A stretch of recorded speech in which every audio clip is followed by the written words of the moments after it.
Welcome back to another episode. Today we are looking for what to buy when looking for a used four-wheeler.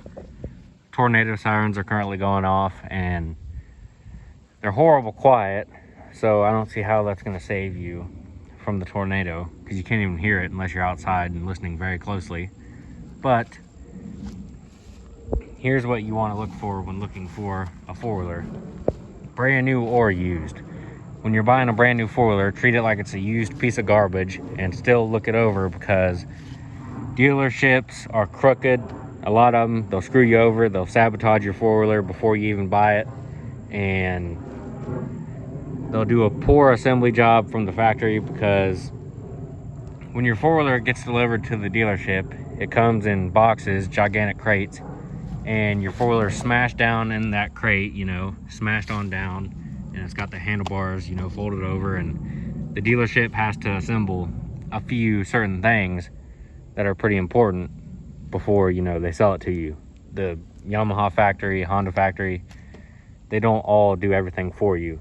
So, I'm gonna just go over, the brand new dealer assembly real quick, and then we'll continue on, looking for used. When you're buying a brand new four-wheeler, and look at the handlebars, because this is where a lot of dealers will screw you up.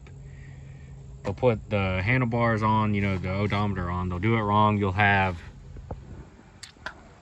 it's very common with these Kodiaks because everything's kind of exposed, but the dealers will assemble it. They'll have all these wires like sticking way out, bent out. It won't be tucked in nice. It'll be folded way out here, hanging out. This wire hanging way out. All these be hanging all over the place. And it's a very common thing that dealers unfortunately do. They'll put this cluster on, they won't pop it on right because it's held in by like rubber tabs. And yeah, they just do a poor job. So look at it. Make sure everything is tucked in neat, kind of like this one is. And if everything's tucked in neat, that your dealer actually takes a little bit of pride in their work. If it's all loose and floppy, then your dealer is a freaking scumbag. Sometimes they'll put things on crooked and you'll freaking have crap catching on it while you turn, and it's just terrible. So enough rambling about that. Make sure that's all good. I'm not 100% sure, but I do believe that the dealer might put the shocks on in the assembly process.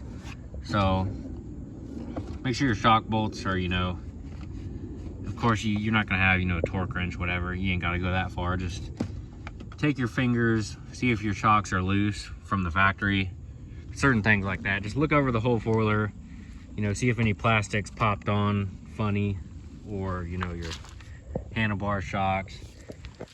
You get the point. Look around the whole four-wheeler and, see if the dealer screwed anything up when they were installing it. Even if the four-wheeler manufacturer screwed anything up, the dealer should catch it, before they sell it to you. There shouldn't be anything too out of the ordinary. These bolts should not be missing, stuff like that.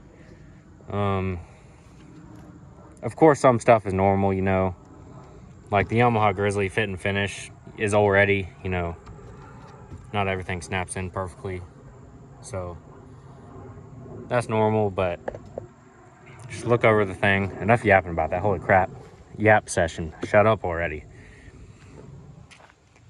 You get the point. And if you have to warranty something out on your brand new four-wheeler, unless it's major, do not take it back to the dealership, because dealerships will sabotage you. They'll dump a bucket of bolts inside your engine oil. They'll drain your diff fluid. They'll lose bolts. Happens pretty commonly. They'll sabotage you on purpose, and then your brand new four-wheeler will be a lemon pile of crap forever. So just be careful. Try and go to a good dealer when buying a brand new four-wheeler. That's just one thing I recommend very highly. Now, looking for a used four-wheeler, look over the whole thing. This is an example of what you don't want to buy unless it's like $1,000. Get a jack off the front end, and check your wheel bearings. This four-wheeler's wheel bearings are actually still good. So unless it's just this machine, Yamaha has the best wheel bearings in the game, because for the abuse this four-wheeler seen, original wheel bearings, original suspension parts all around really, and it's pretty impressive. Controversial take, but as far as wheel bearings go, Yamaha is better than Honda, because my Honda Rancher needed both wheel bearings pretty early on, and I know tons of other people that needed wheel bearings on their new Hondas, so Yamaha beats Honda on the wheel bearing category, according to this machine. So yeah, jack off the front end and shake your wheels around, see if there's any play, any suspension. You know, you might be able to get some money off the price. You're not always able to jack it off if you're you know, looking at a used one, but not a major deal. You don't even have to jack it off really. You can just do that and tell most of the time. Check the oil, make sure there's no milk around in the oil or around the threads. You're not always going to see it around the oil, but look in the threads. You might see some in the threads. That's a good sign. You need to run away or get it very cheap. Yeah. Look at your air filter. See if it's dirty or if there's any signs of where they just recently cleaned it.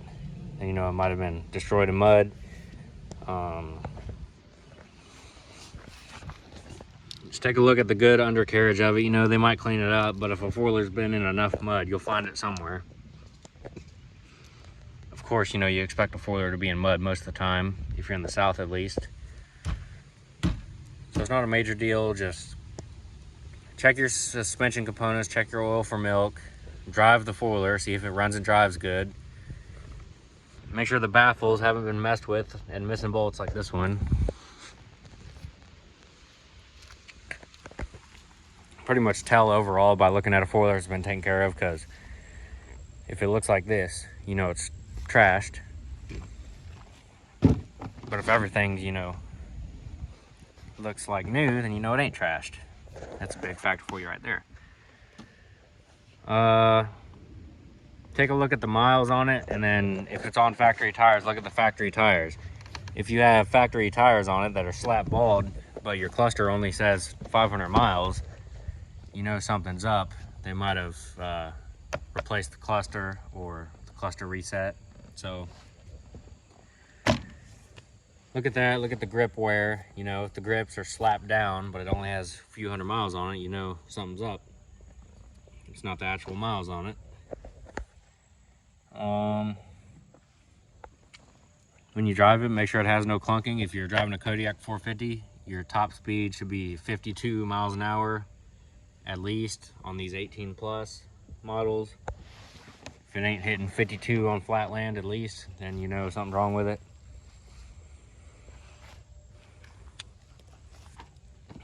If it's a new body Kodiak 450 and it doesn't crank up instantly, well, that was a bad example. This one's clapped out. But if it don't crank up instantly, it should always crank up. You know, it might do that every now and then, but should fire right up. Shouldn't be no long start times, because these things crank right up no matter how cold or how long they sit.